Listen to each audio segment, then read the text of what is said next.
Tung eka sarpa jagata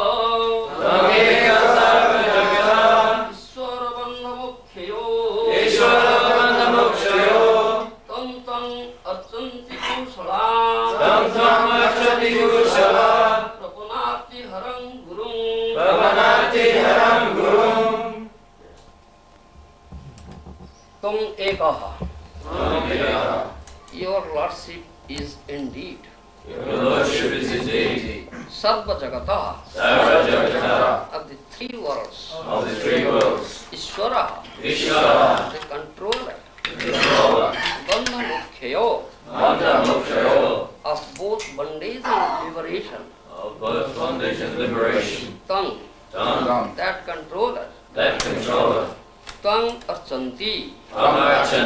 Worship you. Kusalaha. Persons who want good fortune. Prapanna arti harang. Who can mitigate of the distresses of a sheltered devotee. Guru. You who act as a good advisor to all fallen souls.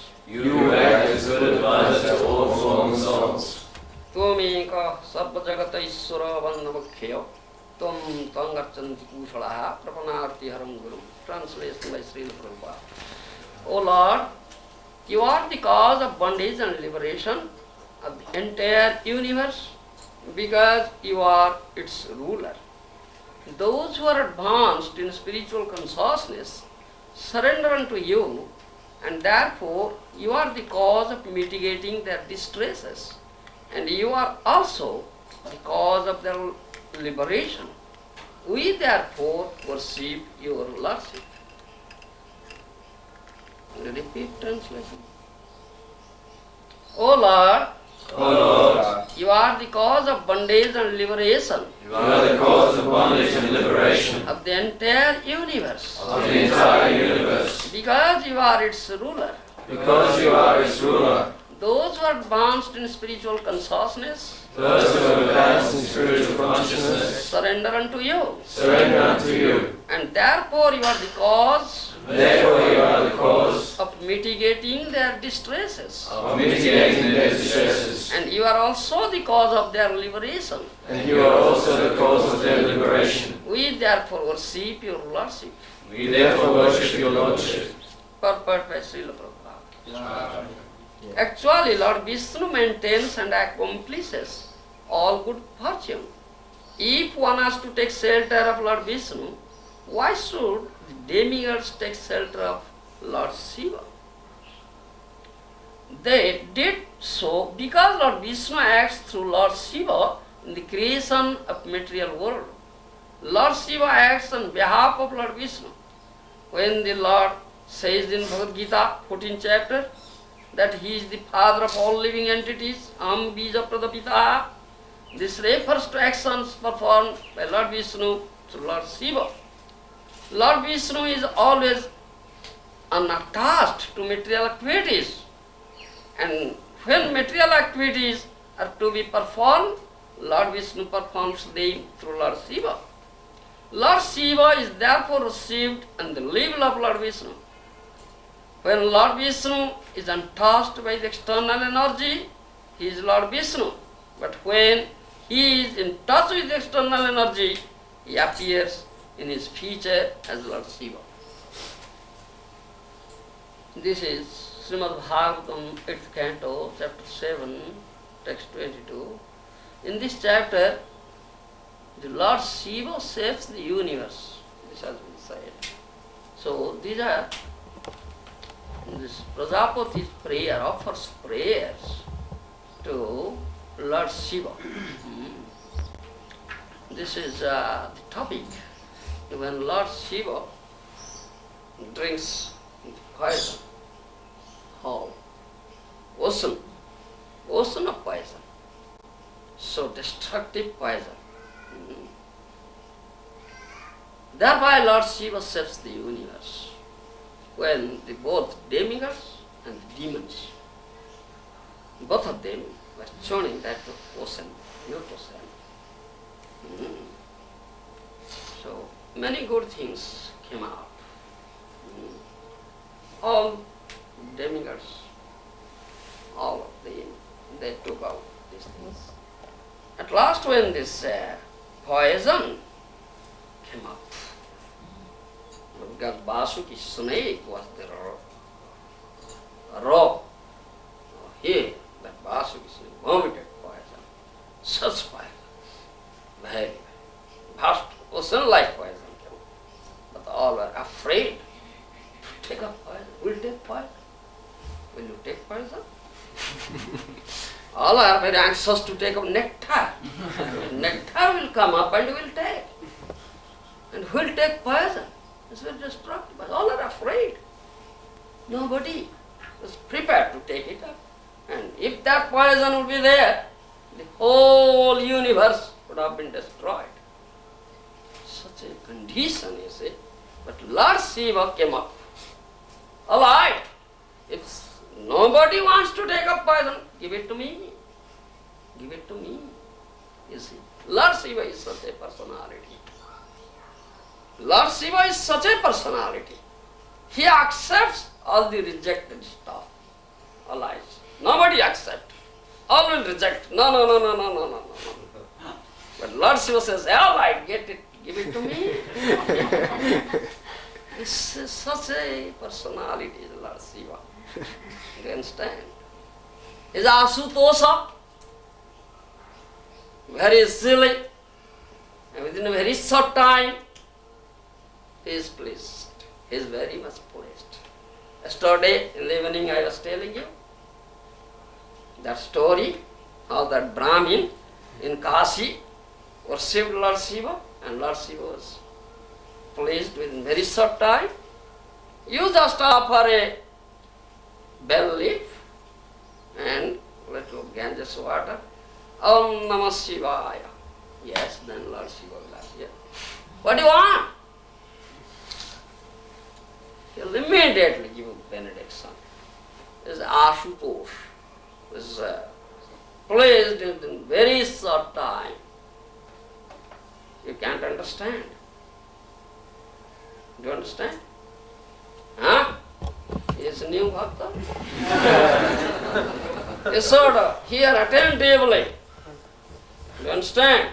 Yeah. Bhagavatam, Krishna Katha is none different from Krishna. It's Krishna himself. One should pay attention, concentrated attention. Yes, this is nectar. But Lord Shiva is saving you. Is taking poison and giving you nectar. He is not giving poison to you. He takes himself poison. And you are all anxious to have the nectar. Isn't it? Have you tasted nectar? Unfortunate fellow. You have not tasted nectar. Such an unfortunate fellow.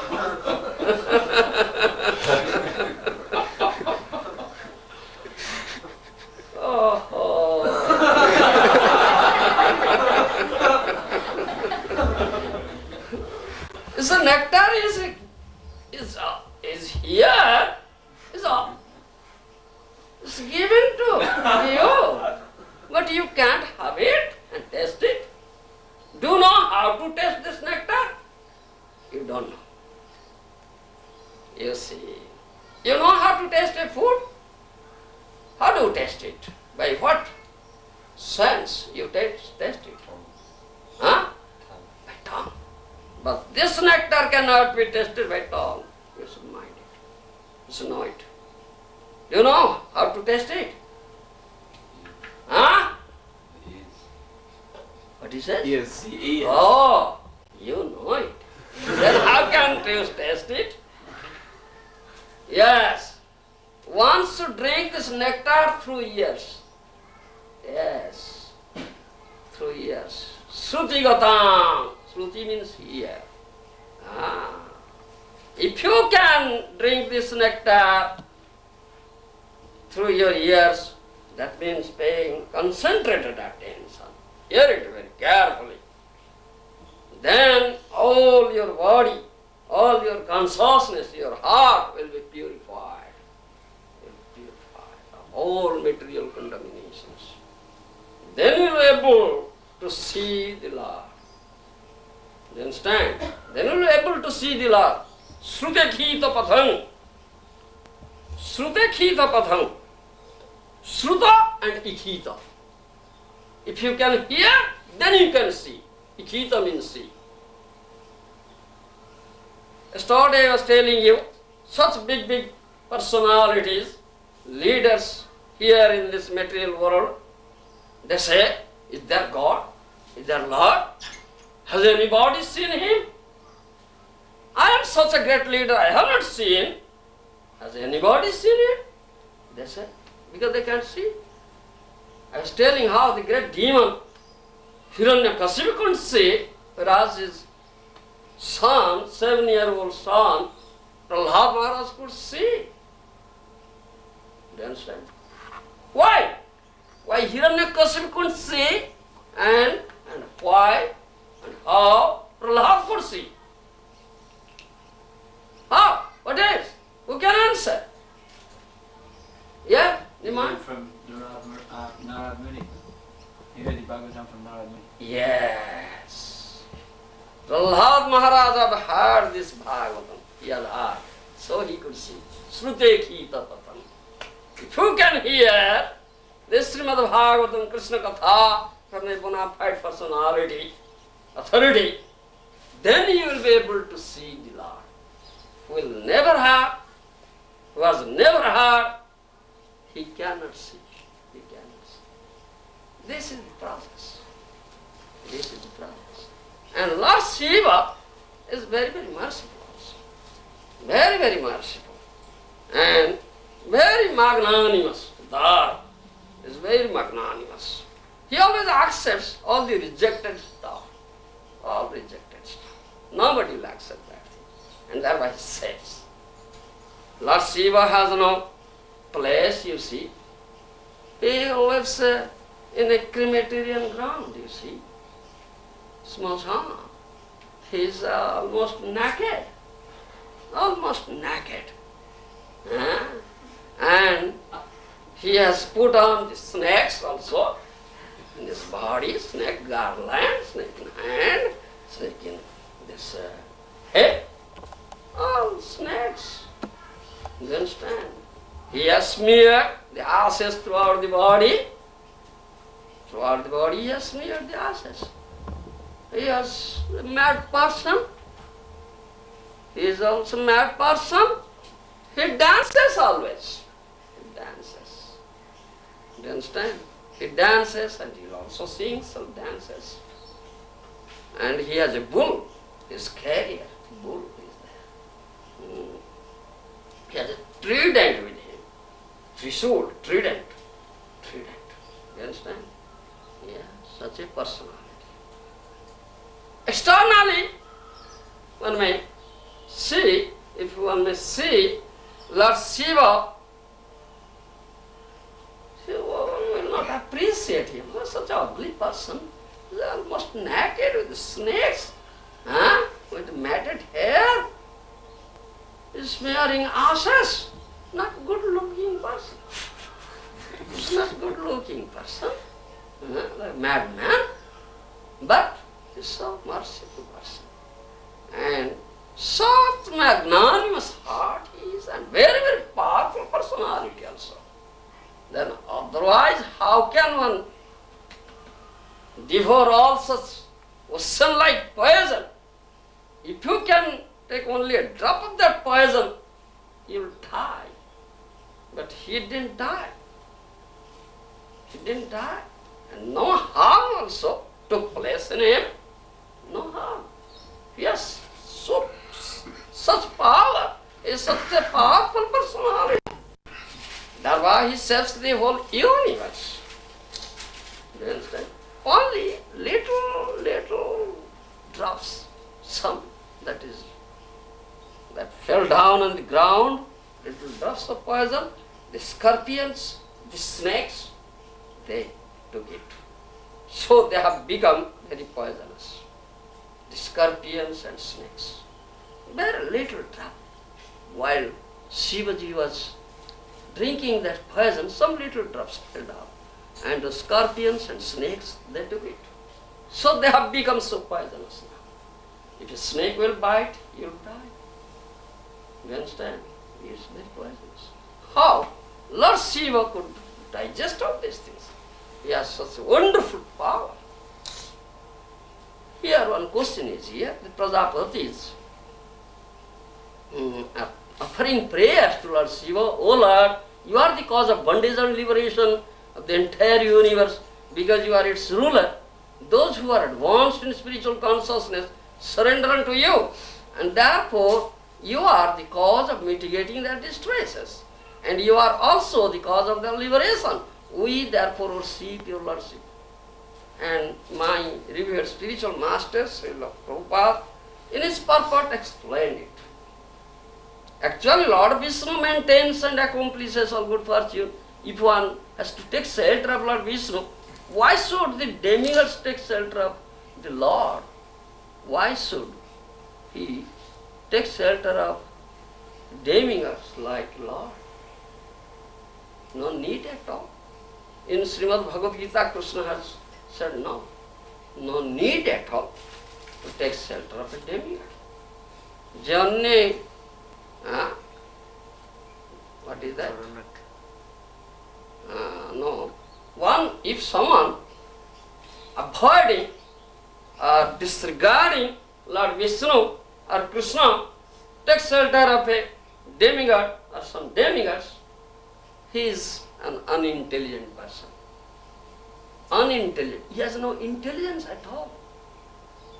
Krishna says that thing in the Bhagavad Gita.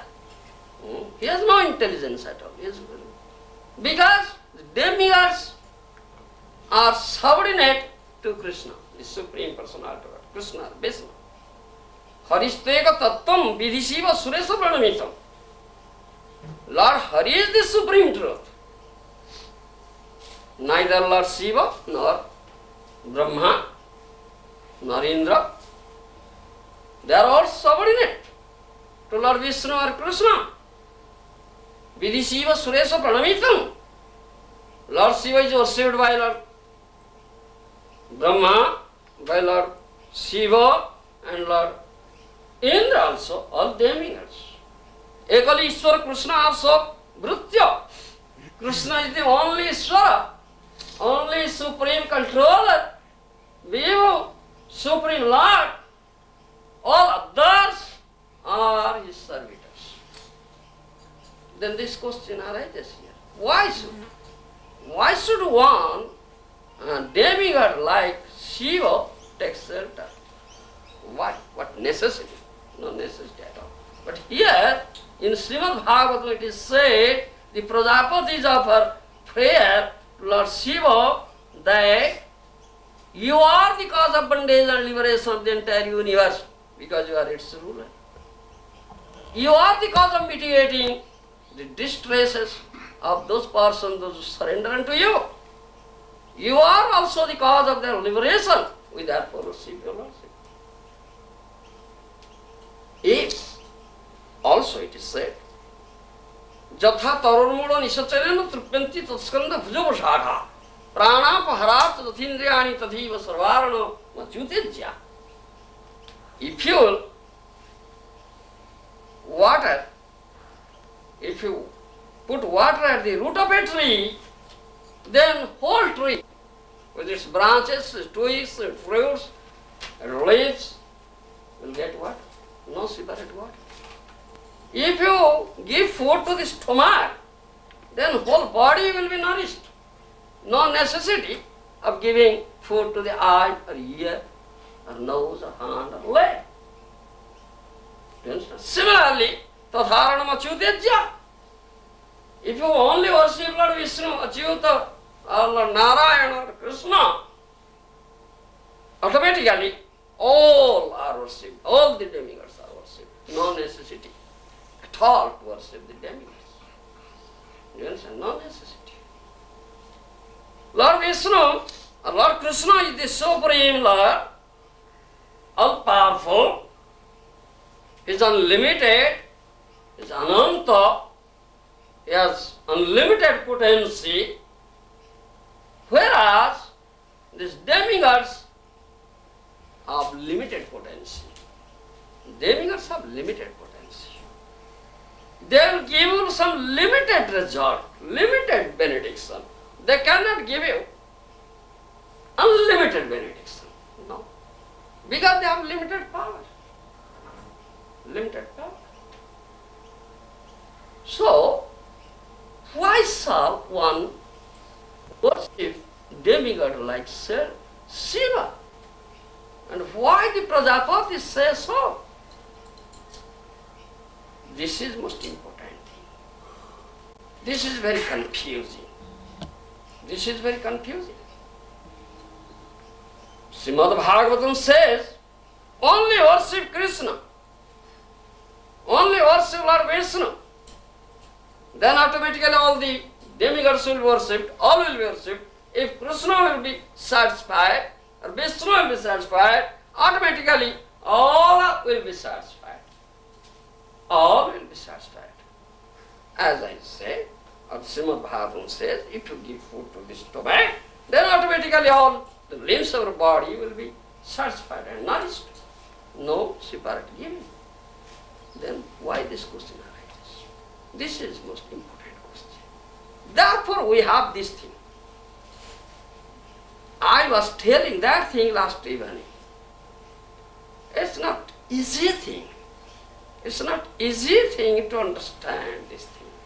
It's very, very difficult thing. So Krishna says in Srimad Bhagavad Gita, Janma karma cha me divyam evam jo veti tattvataha tyaktva deham punarjanma noeti sammangeti Arjuna. This is most jo veti tattvataha. Krishna says, my appearance or birth and activities, leelas, are all transcendental. It's not material. And if someone knows it in tattva, jo veti tattvataha, knows in tattva, then that life will be his last life here in this material world. After this life, when this body will be finished, then he will go to me. There is no doubt in it. You understand? This most important, jo veti tattvata. One should understand it in tattva. We have two considerations. Two considerations. Do you know what are two considerations? You? What's your name? Huh? Grant. What's Grant. Grant. Background. It's new bhakta. New bhakta. Acha. There will be some stamp. I can recognize it. It's a new bhakta. You president make a stamp. It's a new bhakta. I am in confusion. All right, you bhakta. Grant. All right, whatever. So that, there are two considerations.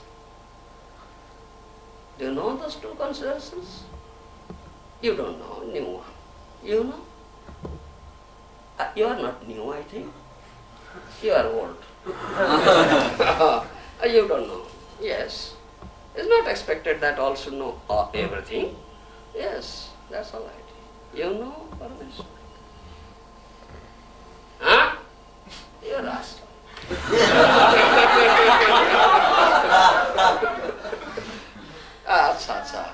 There are two considerations. One is apata vichar, another is tattva vichar. In English we say apparent consideration and tattva vichar, absolute consideration. You understand? Now you understand it. You new bhakta, all the new bhaktas, you should understand. We have two considerations. Apad vichar, tattva vichar. Apparent consideration and absolute consideration. Do you understand? And our case, our consideration is tattva vichar, not apparent. Not apparent. No. It's tattva vichar. Jo veti tattvataha. Krishna says. Tattvata. one should understand Krishna in tattva. In tattva, one should understand Srimad Bhagavatam because it is not different from Krishna. Krishna Tulya Bhagavata, first I said it. So, should be understood in tattva. Tadamam tattva gyantva visate tadanantarang. Krishna says this thing in Srimad Bhagavad Gita. Tadamam tattva gyantva visate tadanantarang. You want to go to the kingdom of Krishna? You want? Yes. How can you go? I came here to Australia. First I have to be granted visa. Yeah. First I will obtain a passport, then I will apply for visa. The Australian High Commission will grant it. Then one will be able to enter into Australia, otherwise no, refuse.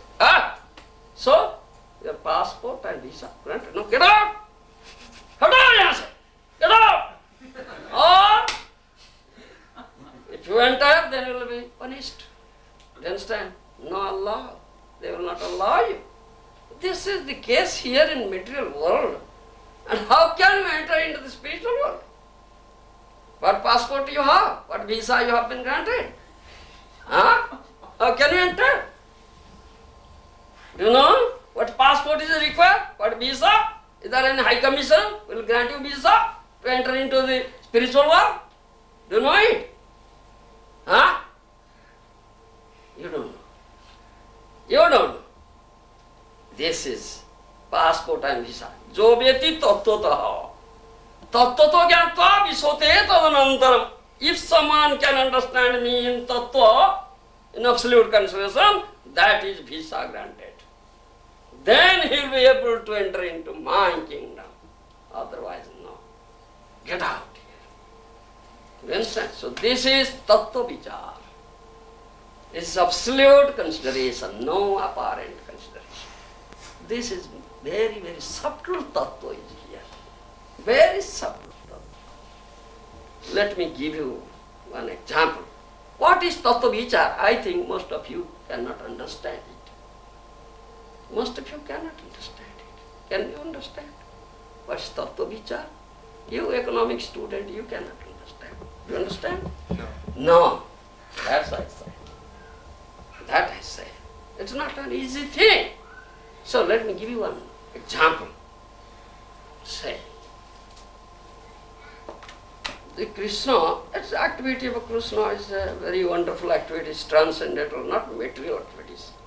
I will tell you one story from Srimad Mahabharata. Do you know Yudhishthira Maharaj? The eldest brother of 5 Pandavas. There are 5 Pandavas. Yudhishthira, Bhim, Arjun, Nakul, Sahdev. Yudhishthira is the eldest brother. So when that Pandavas were banished, they are living in the forest, you understand, with their wife Draupadi, they are living there. Once Draupadi felt very thirsty, she needed water. Please give me some water, I'm thirsty. So near distance, there is a very good tank with very clear water. So one by one, all the brothers, Nakul went, Sahadev went, and this Bhim went, Arjun went to get water. But they couldn't get water. There was a Dharma Baka there. He was asking some questions.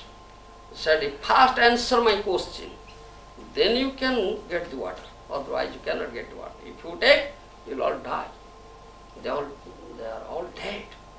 They couldn't answer the question what the Dharma Baka puts. At last Yudhishthira went there. You understand? At last Yudhishthira went there. So Dharma Baka said, you see, all your brothers are lying dead there. They couldn't answer my question. If you can answer my question, then you can be able to take the water, otherwise not. Then Yudhishthira Maharaj said, all right, what is your question? Dharmaka asked him 4 questions. 4 questions. Kimasarjam kahasuki khapantha kachavartikaha badame chatura prasnan mrita jivantu sodara. Listen, Sri Mahabharata. You understand? It's 4 questions. What is wonderful here in this material world? This first question. Kasukhi, who is happy here? Second question. Kapantha, what is the way? Third question. Fourth, Kachavartika, what is the message here? These are 4 questions. Do you understand? Economic student. Huh? These 4 questions were asked by Dharmabhaka.